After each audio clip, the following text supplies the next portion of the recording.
Hello everyone, welcome to today's class. Alright, so today we're going to talk about layouts.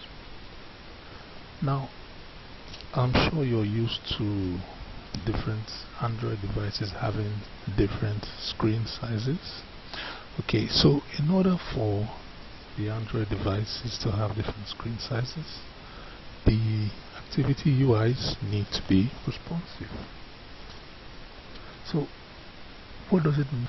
Yeah, this means that the devices display characteristics, even though they vary, everything must still look the same without basically hard coding different design patterns and different arrangement layouts for the different Android types.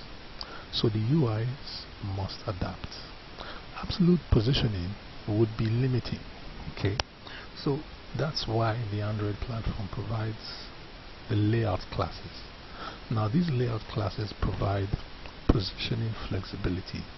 They allow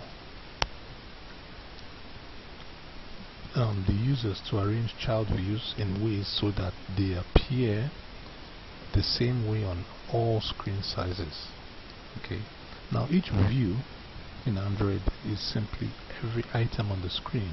Buttons, text boxes, checkboxes, these are all views. Now all these views are arranged and are made to look exactly the same because of the layout classes. Okay, so the children of each layout can include other layout classes. Specific position and behavior depends on the layout classes. Now here are some common layout classes. So you have the frame layout, which is a single blocked out area. Basically this has only one direct child. Then you have the scroll view, which provides a scrollable area. Linear layouts, which can be either vertical or horizontal, and it supports weighted distribution. And of course you have the relative layouts, which provides a relative positioning.